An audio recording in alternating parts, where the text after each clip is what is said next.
Please don't lose to this team. Tyler for the win. Bang! Woo! Get to your spot, Tyler, and knock it down, baby. Good shot, boy. .5 left. Come on, get a stop. I hate this team, man. One stop. Look at that. We got Ware and Bam minutes. Y'all been asking for it. They better get a stop or we'll never see it again. .5 seconds left. Heat up one. Ware guarding the inbound. Suggs didn't get it off in time. It don't matter. He wins. Woo! 10-point fourth quarter comeback. Thank the Lord. Need that. Need that. Need that. Need that. Woo! Let's go, Orlando Magic. No, no, no. Whew. Thank God, Heat Nation. Thank God. Listen, after that Batadze tip-in that gave the Magic the lead with 4.9 seconds to go, I came to the bedroom because, I was watching the TV in the living room, hearing, of course, my childhood home. Y'all see the Big Three poster with Hassan Whiteside covering LeBron. I just like to point that out occasionally. But anyways, I came to the bedroom because I was getting ready to record. So, of course, I threw the game-winning possession up on my laptop, and that's the video that y'all saw in the beginning. But as I was sitting down waiting for the game to come back from commercial and the Heat to inbound the ball, I was already thinking, how the hell am I going to start this video? I don't want to be too depressing, but that's all I felt was depression after everything the Heat have gone through the last couple days with Jimmy Butler preferring to be traded, and then he couldn't travel today to the game, missed his fourth straight game essentially with a sickness, and then you had my guy Drew Smith tear his Achilles. It's just been bad times for Heat fans. And now coming into Orlando, the team that just gave you a demoralizing loss just 2 games ago, you were going to lose to them again on a tip-in by a guy named Goga? I don't know how the hell I would have started this video had the Heat lost. But fear not, because the boy, the MVP all-star boy wonder came to the rescue, got to his midi, and bang, cashed it with 0.5 seconds left to give the Heat the win. Shout out to boy wonder, man. Shout out to all-star Herro. Shout out to buzz cut Herro. Shout out to, I was going to say headband Herro. He didn't wear the headband today. I guess that was just a one-game thing. I kind of liked it, though. But anyways, thank God. That is me summarizing this game in 2 words. Thank God. Make sure y'all like and subscribe because okay, we're going to get into the game a little bit because I quite literally have more thoughts or more notes written down for this game than probably any game this year because it was a frustrating watch, let me tell you, especially considering you won the game and didn't even score 90 points. How often does that happen? When is the last time any team in the NBA, let alone the Miami Heat, won a basketball game without scoring 90 points? You just don't see that in today's NBA. Woo! I'll tell you what, though. I did live bet the Heat when they were down 14-0 to start the game because they literally got in a 14-0 hole, and the first quarter in general wasn't pretty. I threw $200 on the Heat to win, which would have won me a boatload of money had I not cashed out. But as soon as the Heat tied the game in the third quarter, I cashed out right away because I can't trust this Heat team. I'll take the $18 profit though, although I could have had 500. But anyways, I tell you all the time, I don't care about the money. I want the wins. And that's what the Heat got tonight, although they were super, super sloppy early. As we'll start to get into my notes here a little bit, there was a lot of plays in particular that really grinded my gears. Now, I don't know if this team was distracted because, of course, you had that Pat Riley quote come out today, and Pat Riley doesn't give direct statements often, but you did have him come out today and basically say, hey, I usually don't address trade rumors, but this has become too big a distraction for the team, so I'm going to make this very clear. We are not trading Jimmy Butler. And of course, that I posted a YouTube short about that earlier today. Maybe I'll make a full video about that at some point because I do have a lot to say on that.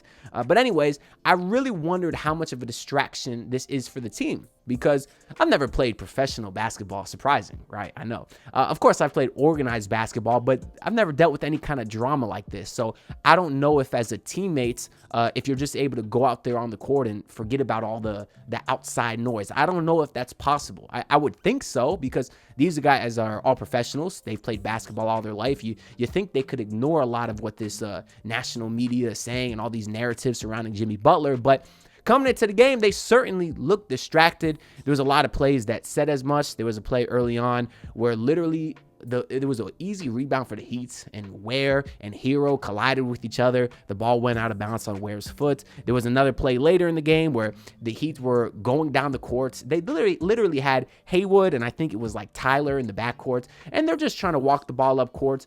But Hayward doesn't even see Trevian Queen just sitting there. Hayward throws it right to Queen, who gets an open layup. So just a lot of stupid, lackadaisical plays like that. I think the Heat had 4 turnovers in the first few minutes of the game.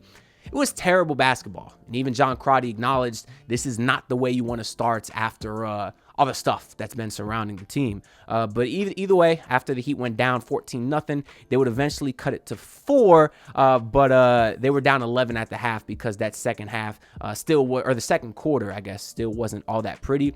The reason I was very concerned at this point, although it was only an 11-point deficit for the Heat at halftime, is the Heat were shooting 7 of 13 from 3. That's over 50%, which is very, very good. Meanwhile, the Magic were shooting 3 of 13 from 3, which is not good. And when you're talking about winning the 3-point margin by that much, usually that team is winning 99% of the time. But the Heat were getting out rebounded by like double at this point. Seriously, the Magic had like 2 times as many rebounds. And of course, that's going to help make up for the 3-point deficit. Hence the Heat's double digits deficit, I guess, at halftime. But going into the third quarter, the Heat would eventually cut it to 5 before going all the way back up to 11. So I'm about to go through a lot of things that happened in the fourth quarter, which is weird because after all of this, the Heat were only down, or the Heat only outscored the Magic by 1 in that quarter. But here's a few of the things I noted in that quarter. So Bam obviously was terrible all night. We'll get into that. But he did have a midi. He kind of did like an ISO midi step back on Goga. It rattled in. And I'm thinking, good. Sometimes as a player in a shooting slump, you just need to see one rattle in, and that's enough to get you going.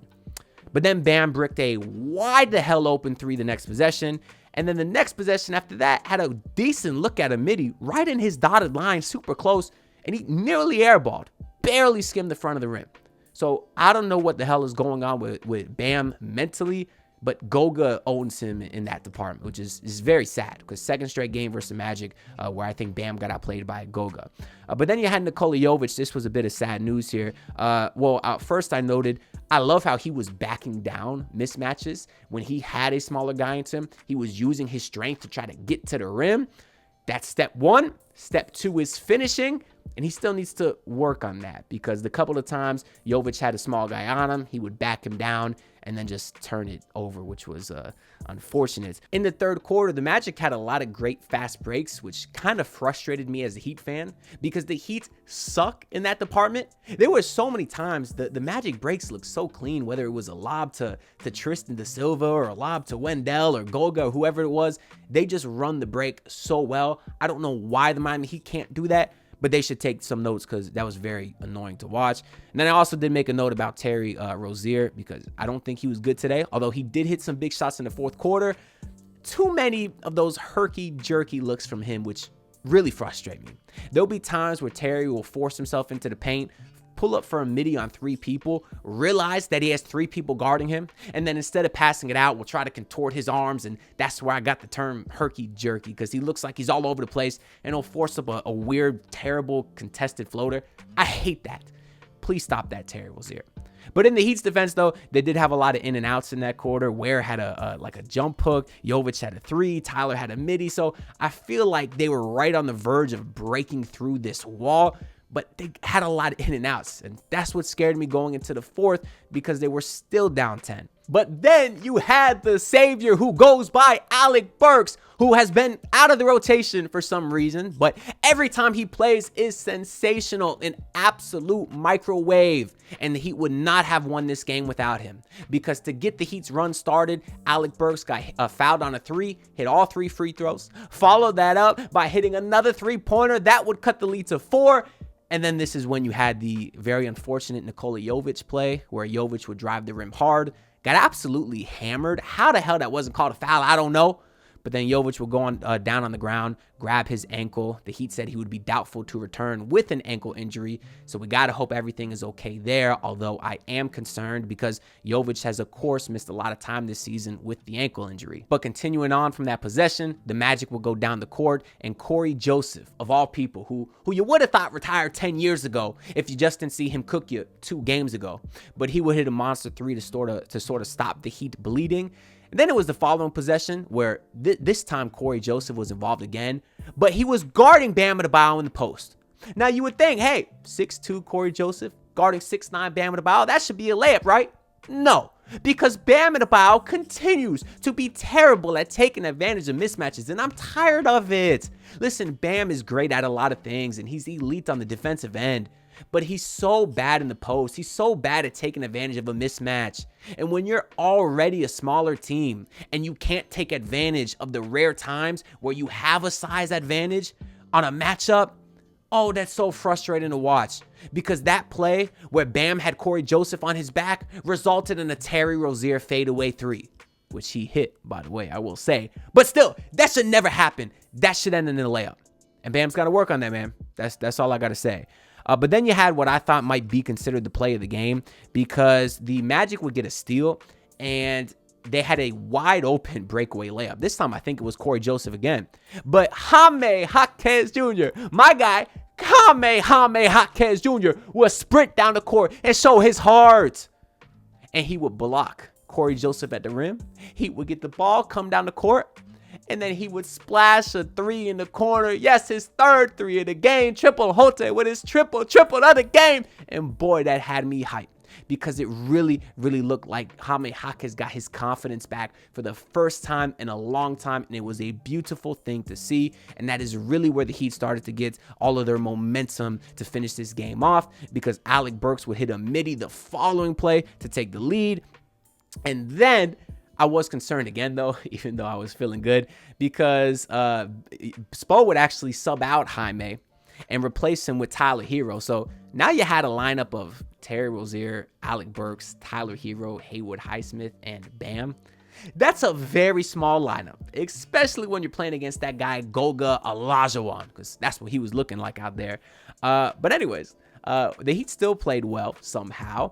It was actually Jalen Suggs who bailed us out, missed a wide open 3 that would have given the Magic the lead with just a couple minutes to go. And then Tyler Herro would come down the court and hit a huge monster 3 to put the Heat up 5. So that was a huge 6-point swing with 3 minutes to go. But of course, the Magic are feisty. They'll fight back.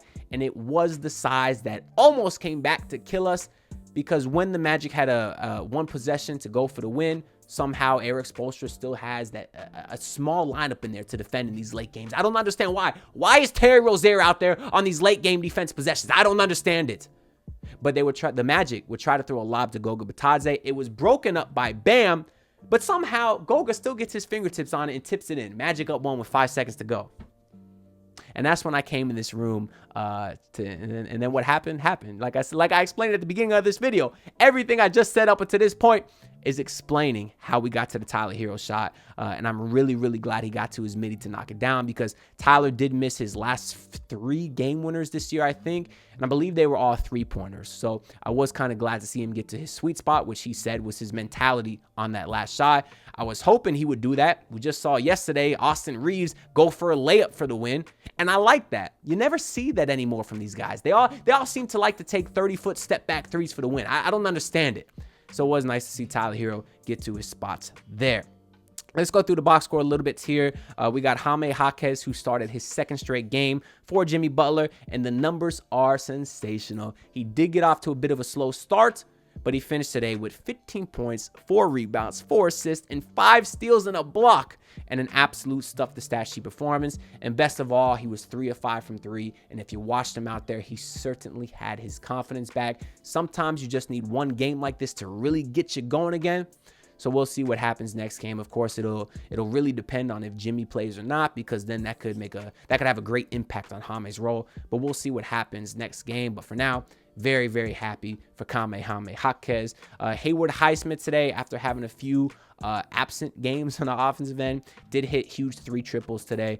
So he had 9 points. Some of those were early on where the Heat couldn't score. So I did appreciate that for Jaime. I felt like he provided some great spacing out there and did play some pretty good defense on Suggs to end the game. Got a couple strips on him and such. So I like Jaime. He's been playing very well in his role this season. Bam Adebayo today, no bueno. To put this into perspective, Goga Bitadze today had 10 points and 14 rebounds. Bam had 4 points and 9 rebounds. That should never, ever, ever, ever happen. And it's happened twice in the last 3 games.